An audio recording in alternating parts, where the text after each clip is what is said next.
We know when we're ending, right? Ini nanti Pak Jo juga, ini kan remarks kan? Is my microphone okay? I moved my scarf. Okay.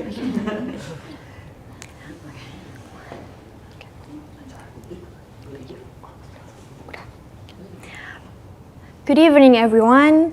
It's really an honor to me and American Corner Erlangga University to be able to take part in this iftar event celebration and in-person discussion with Ms. Sevim Kalyouncu.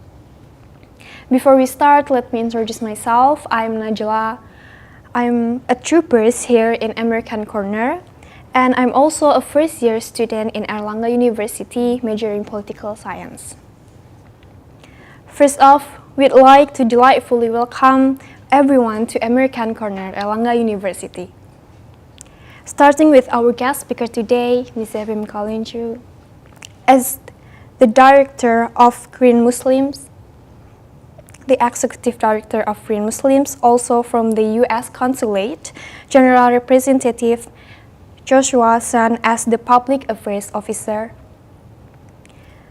Bu Esti, Mas Puguh, Pak Christian, Mas Christian, and Mbak Dela. From the Erlangga Global Engagement Representative, we welcome Bu Dina, Mbak Puput, and Mbak Zasmita. We greatly appreciate everyone coming to today's event, and we hope we'll have a great time together.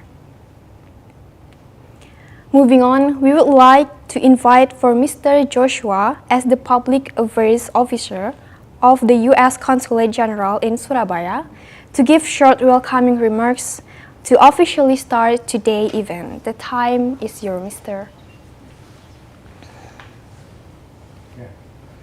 Hi everyone, and thank you all for joining us this afternoon for this wonderful live stream. We're very excited to have our special American speaker join us during the holy month of Ramadan. I know it's time almost for Buka Puasa, so I don't want to take too much time talking. I just want to say, looking forward to the exciting conversation that we're having here today at the U.S. Consulate. Sorry about all that. Again, very excited for everyone to join us today at the U.S. Consulate. We are always ready to engage here at UNAIR, at the American Corners here, but at universities and just everywhere around the Eastern Indonesia. So follow us on social media for opportunities for events like this, as well as exchange opportunities into the United States. That's it for me. Over back to you. Thank you so much for the warm welcome from Mr. Joshua. But before we continue, our next one, I'd like to greet our wonderful speaker today, Ms. Sevim Kalyoncu. Hello, Ms. Sevim. How are you? Hello, thank you so much. I am doing great, actually. I'm so happy to be here today. Thank you for the opportunity, everyone. Well, that's a warm sentence, and I'm happy to hear that. So, if I'm not mistaken, is this your first time visiting Surabaya? This is my first time visiting Indonesia, so definitely. Okay. Oh, wow. And if you don't mind, we would like to know more about your first impression to Surabaya, Indonesia, and maybe for this American Corner, our place. First impression, I think I said comforts earlier. I just feel very comfortable with the people. I don't know, I don't feel judged. I know I stand out a little bit, but I don't feel uncomfortable. I don't feel stared at, and it's just warm, a warm energy. I have a deep belief in picking up energy from people, and I get a very warm, comfortable energy while I'm here. And then there was the iftar that I witnessed last night that just blew my mind. It was so much food, especially Okay, so all positive.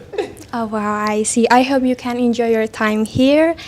And if I could share with you of some of my favorite Indonesian food here, maybe we could recommend you. Yes, I knew that, definitely, because I didn't know what things were, but I want to know the best. Oh, wow. Okay, without further ado, let's start this event by watching the podcast recording by Ms. Sevim Kalyoncu with the theme of Environmental Spirit of Islam. which will be conducted by our troopers, Kevin, Dinda, and Arya. Enjoy!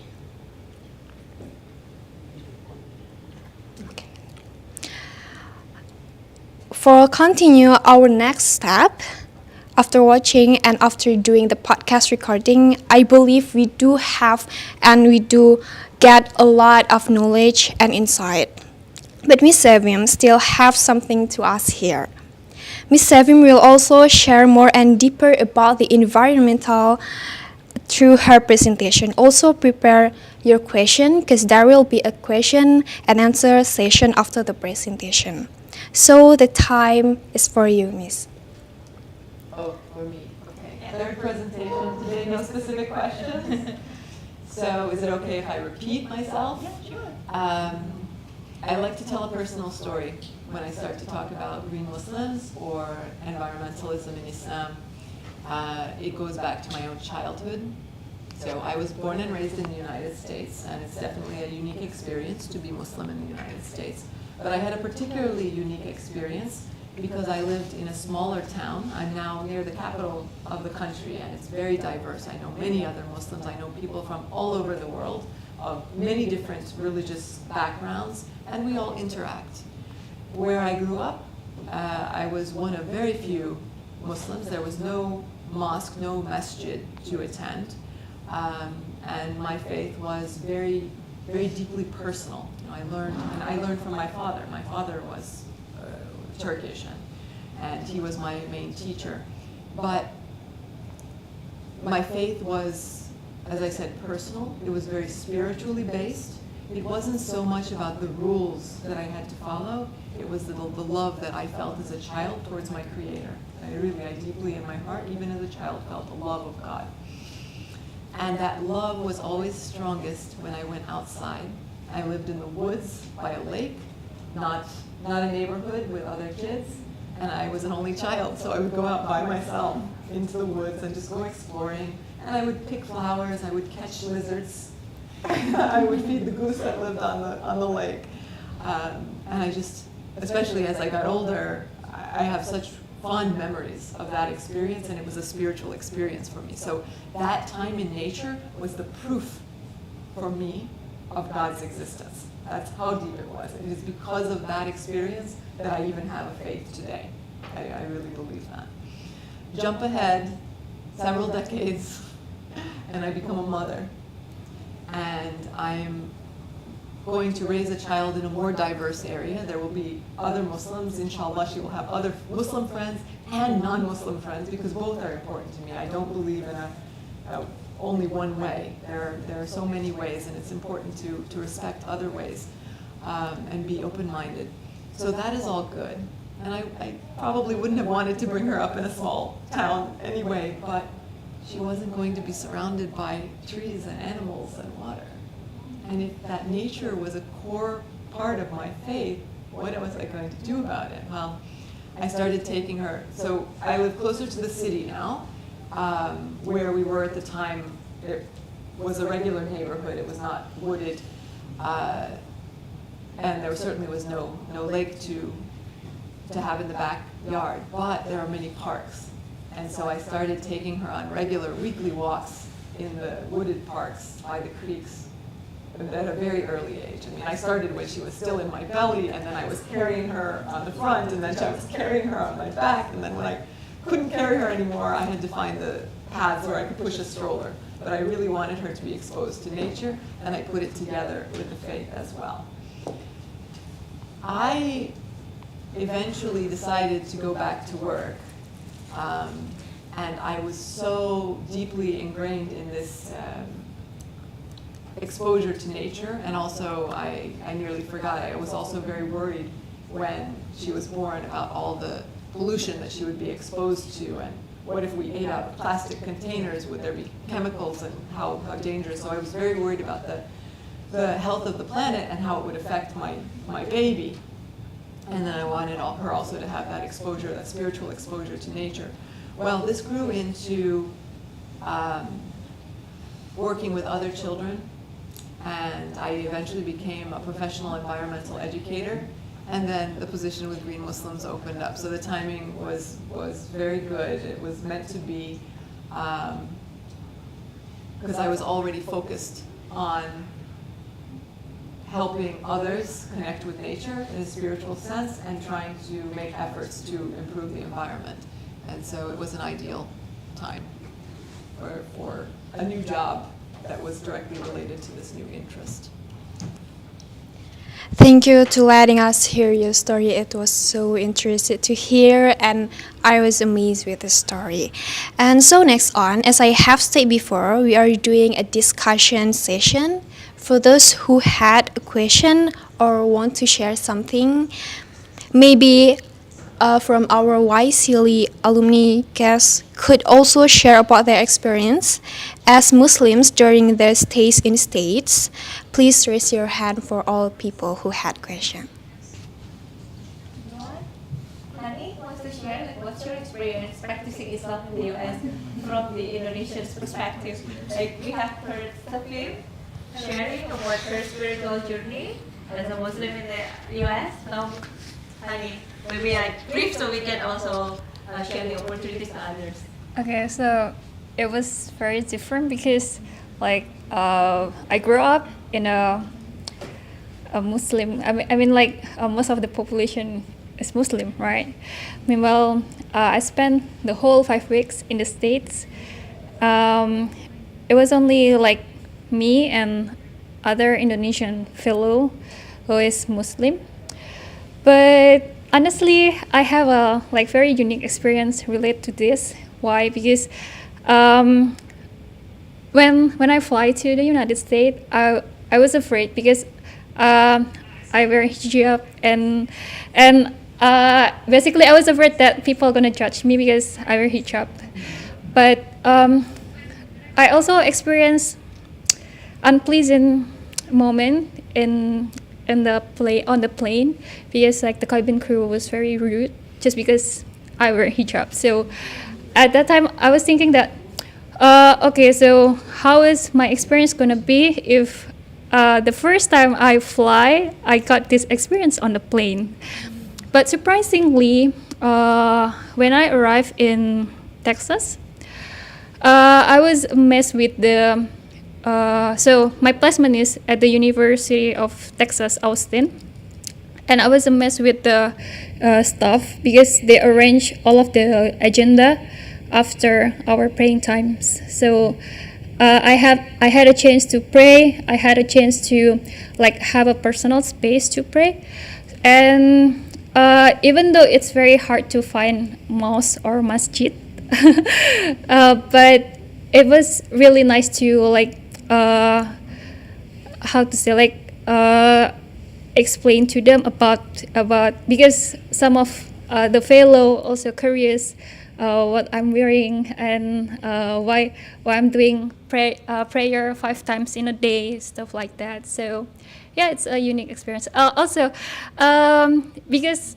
one day, because there is no space to pray, so I had to pray in the yard. So so that's why I brought my prayer mat and yeah, basically just and prayer clothes everywhere, because just in case I couldn't find any space, so I will pray everywhere. I also one day I pray at a class where nobody is there.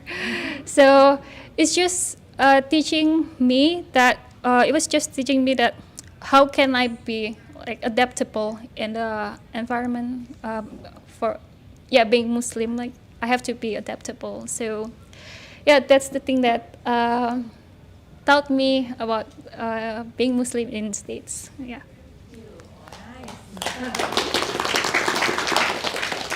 I really love the word adaptable. I'm going to remember that. I hadn't looked at it that way. I just think, oh, it must be so nice when there's a prayer room and a mosque that you can go to instead of having to find a corner. And I still, to this day, get very uncomfortable. Like, what if somebody sees me and they don't know what I'm doing? What are they going to think? Yeah. So it can be a bit nerve-wracking, but it sounds like you did an amazing job. I think because we used to like everything provide really to our like mosque, and then in the mosque we can find prayer mats and we can find praying quotes, but in the state like we have to be like just be adaptable. Sometimes take it for granted by being Muslim in Indonesia, right? That also brings up the whole American Muslim experience as well, because we have cultural differences in our prayer, our behavior, our dress, and then also different schools of thought have different rules. And in the U.S., you know, someone's a Muslim, they're Muslim. We don't make judgments about which school they follow or how they wear their hijab or what they pray on. I know that even in parts of my father's own culture, you have to have 2 feet on the prayer mat to be able to pray. Well, some of us just use a napkin, and that's good enough. Or if it's the grass, we'll just pray on the grass. Adaptability is key, so I'm so glad you brought up that word. Anyone to want to ask questions? Or please share your Please share stories, your because it's all stories. good. Anyone, please. It's just a bunch of friends talking. Please, just. You want to share, Erin? Yeah. Yeah, we have the youngest, like high school student here, so we would like to hear her story. I'm just gonna add to what Mbak Hani already said, because living as a Muslim in Indonesia is a bit coddling a bit because Indonesia is a Muslim majority country, and a lot of our culture is centered around being a Muslim. Like we have a lot of mosques, we have adhan that signal every prayer time. Our schedule are automatically aligned around prayer time, and we don't have that in these states. So it's a bit of an adjustment being an independent Muslim in the States, because I have to make sure I prayed according to the schedule. I have to find a place to pray, and it's not like we don't have a lot of Muslim in the program. We actually have quite a lot, and one of the most amazing experience for me is how we as a Muslim bonded together. We look out for each other. We remind each other whenever it's prayer time. We tell each other which food is halal and which is not, and it's great to see so many people from so many countries. We bond over the same thing, and it's not like we all do our religion the same way. Some of us wear hijab and some are not, and it's also an adjustment to be open-minded about how they express their religious differently. Yes. Actually, I like this topic very much. It's challenging being a Muslim in the United States, but it's also a blessing. You see so many different perspectives, and then there's the interfaith component as well, of course, but just within the Muslim community, seeing so many different perspectives really broadens your understanding, and I think that's a blessing. So I'm so happy to hear that you had those experiences and you recognize that. Yeah, prayer time still, I was born and raised there. It's still quite a challenge not having the reminder. Now a lot of people have apps on their phones that start the adhan, but what if you're in a meeting when that goes off? I couldn't, that stresses me out too much. So I don't do that. Anyone else? Please. Excuse me.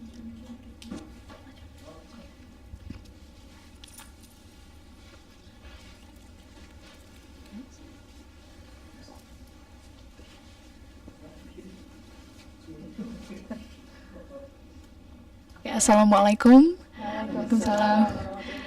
Mrs. Sevim, Mrs. Hesti, and everyone. I apologize, I just arrived in Amcor because I just finished my class, so I directly go to Amcor and join you guys immediately. So let me introduce myself. My name is Karen. I'm also part of a true person here, and I'm a Muslim as well. And based on Mrs. Sevim's personal story, you said that your father is your main teacher in religion, if I'm not mistaken. I heard that. As a child, yes. As a child, yes.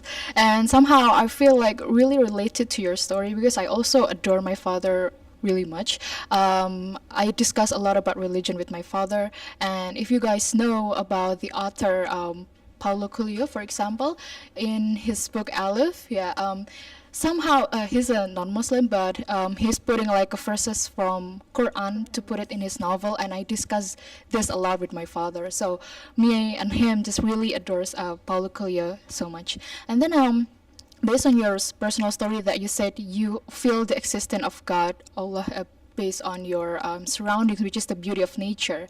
And I'm kind of curious, do you feel like, is there any experience that you feel the existence of God besides the thing that surrounding you in your childhood, besides the nature itself? I think that's all. That's a very good question, and the short answer is yes. I mean, perhaps I've let go of this habit, but I used to have this tendency to always put my hand on my heart, not the microphone, whenever even mentioning the name of Allah subhanahu wa ta'ala, because inside is really the closest connection. And what does the Quran teach? That He is closer to you than your jugular vein. So it can be just an internal experience as well, especially if I'm completely alone. But then with certain people as well, they just radiate this beauty, and that also reminds me. But I had found that my experience with nature was rather unique. Now I know other Muslims who say they feel similarly, but when I first started interacting with other Muslims, I was the only one who spoke about that. But yes, it can be from deep inside, it can be from other people as well. And I guess the experience of going to a mosque in a Muslim country, I mean, I don't think I feel the same thing in the United States, but it's also very moving too. But the first ones are nature, inside, and through other people. I see. Thank you, Mrs. Sevim. Yeah, I also feel the same thing with you, because my house is really close to the harbor, so it's really close to the ocean. And then I also have like this little garden in my house, and then I feel like besides the beauty of nature, the same thing that you felt when you were in your childhood, I also feel when I pray that God is like much bigger than I thought, because I think the simple thing that I can say that He's always inside me, and I can just feel His existence whenever I go and whenever I went. I think that's all. Thank you so much for sharing. Thank you for sharing. It's beautiful. Any boys? Boys? The boys are shy now. The boys are It wasn't shy. that way this morning. Are they hungry? There's that too. Fawaz, you want to share something? Are you? Boleh, Fawaz? Oh yeah, especially because you study Islamic, right? No, psychology. No, psychology. Psychology is good too, actually. Yeah, for me, my personal experience is not special, but I think I have some similar things with Mbak Nini, because when I'm in US, the most thing that really hard to know is where is the halal food. That's the one thing that there is so many restaurants that everyone can go there, and everyone is ask me, come on, join with me, but I can't because I don't know the restaurant is halal or not. That's Actually, it's usually safe to assume it's not, unless it has a sign saying it's halal. And it's so interesting because I got to Indonesia, and I'm in the mall, and I don't know if the food is halal. There's not a sign saying that it's halal. Especially, what was it? Was there a Korean bakery in the mall also? Yeah. We have them in the United States, and I have to be careful because it's usually pork products. But here it wouldn't be, right? Yeah. But I don't know that if it doesn't say it. But I understand. I mean, you have to assume, unless it says it, it's not. Yeah, and everyone is say that the food is really good in there, and I can taste it. Wait, they said it was good in the United States? Yes, in the United States, especially the seafood. I like the seafood from there. Right? Yeah, New Orleans seafood. And what did maybe. you think? Right. I couldn't eat that too because it consists Was it fried? lard. Yes, it was Yeah. fried in lard. Yeah. Yeah. So I think what's great about the food in the United States is that we have food from everywhere. Yep. And some of it's good and some of it's not good. That's true. But yes, if you're watching out, I think, so that's what I think about it with Texas. Like there might be more pork products in Texas. I had that issue in Alabama too. Where I am now, because there's also a larger Jewish population as well, and they avoid any pork products, you can trust that it's not. I remember when I moved to the D.C. metro area, Washington D.C. metro area, I saw hot dog stands that were selling kosher beef hot dogs. Not zabiha, you know, not completely halal slaughtered, but it was beef and it was kosher too, so it was acceptable to the Jewish population. I was ecstatic because in Alabama all the hot dogs had pork in them. And I ate so many hot dogs until I never wanted another hot dog again. If I can share, my friend is really take care of us, of Muslim, because in my page is we with 3 of us is Muslim, and we introduce about Muslim. We stick on the principle like we have to salat at we have to pray at the time, and then we have to not eat haram things. And they if they know there is some food that is haram, they will say to us. Wonderful. And if there is some prayer time, they will say. remind us. That's This is fascinating because, again, I know how hard it can be to not miss the prayers when there's no adhan, but when you have non-Muslim friends, they will be stricter, and it's very helpful. But also, that's the best way to teach about Islam on a personal, individual basis, and just set the example. And that way, you know, the good is what shows, unlike, you know, on the news about political systems that call themselves Islamic. We have just newly arrived audience. Sorry. That's okay. Just want to make sure that you introduce yourself to like others. Okay, hello everyone. Hello miss. I'm sorry I'm late because there's traffic jam. I know. Yeah, I'm Alfia Ayu. I joined in U.S. Embassy because I joined a study of leader to Washington University. Yes, in November, and then now I like and I really enjoy to join this circle because I get many knowledge, many new friend, and yes, I think this my fortunate and my lucky to join in this circle. Thank you. Thank you for coming. Thanks for coming. Hey. We still have about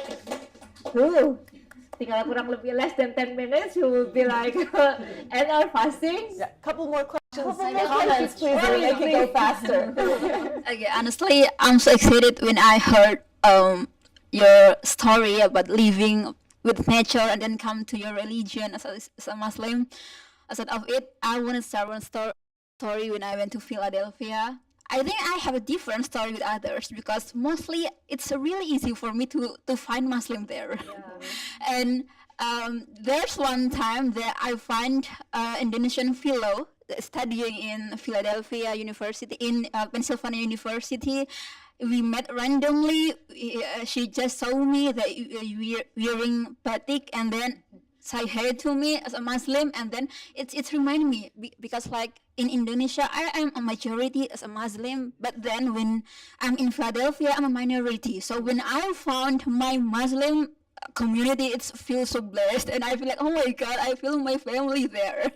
And there's one funny story when the first day I came to the Philadelphia, because we do not know where is the halal food, so we always decided to go to the vegan food to find anything, because that's the safest way for us to eat food, because like we do not know where should we buy the food, because like we only get the halal food when we come to the university with the food truck. It's really amazing, But then again, when back to the hotel, we do not know where's the restaurant, the places that sell the halal food. So yeah, we just go to the local store and then just buy the vegan food. And I think in Philadelphia there's Wawa. We always go there and going to the CVS and buying the vegan food. I think like we come to the healthy one when we join the program. I think. Thank you. That's a great story. I love it. For me, I just say Bismillah and They say if you don't know, then Yeah. but it sounds like you all made an exerted effort. That's really amazing. But honestly, at the last day, because like we want to try the Chinese food, so all of my fellow, because with my SUSI program, we came with Egypt fellow, we came with the I think there's Iranian fellow, and then mostly they are not only Muslim. There's Indian fellow too, so there's Hindu too, there's a Christian too. At the last day, we come to the Chinese town, and then we just say, like, for the Muslim, just say Bismillah, because like we want to try the Asian food, because we really miss the Asian food. So we just go there and buying the thing that then contain with pork or alcohol or something like that. Okay. Anyone else? Please. Okay, so hello. I would like to introduce myself. I'm Safitri, and I'm not a Muslim. I'm actually Hindu. Yeah, but I was really inspired by your story about the Green Muslim, because I found it very interesting, the fact that other religions also like have a very close relationship with nature. Because I don't know, maybe it's because of my ignorance, but I thought that because I grew up in a village, in a very remote village, that like Hinduism is teaches about nature and all of that. And because we do have this concept of it's called Trihita Karana, which is like the keys to happiness. So the keys to happiness in life is determined by your relationship to God, and also your relationship to nature, and how you respect nature. And I found it very peaceful and inspiring that other religions is also like that. And that's why when you were telling about your story, I was like, whoa, like that is very cool and very interesting, because it's quite similar to how I personally get I'm close to my religion now, because I am Hindu, but like Surabaya is not a Hindu majority, it's a Muslim majority. And I did struggle with my faith for a while in my childhood, especially because I also did not go to a school that teaches me my religion. So I had trouble finding other Hindu friends. So I was also one of the ways that I found peace within myself and with nature and with God is also through nature. So it was really inspiring when you were like telling me your story, because I also felt the exact same thing. So thank you. Thank you so much for sharing that, because one topic that's come up earlier today is interfaith connection through nature. It's really amazing. Like any person of any faith perspective can feel that connection. And then when you realize that someone of a different faith is feeling the same thing, what does that say?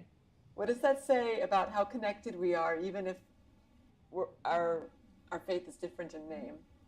I think it's a beautiful thing. Yes, I agree. Nature is a good way of connecting. But I have noticed that the Hindu tradition speaks much more about nature. I mean, it's in Islam, but we've chosen to interpret words somewhat differently and kind of focus it less until nowadays. I talk a lot about the meaning of the word Khalifa. I didn't learn it as a child to mean steward of the earth. But now when I read the Quran, that's what I see. It says Khalifa fil ard, for all of humanity. And one common definition today, or English translation of Khalifa, is steward. Wow.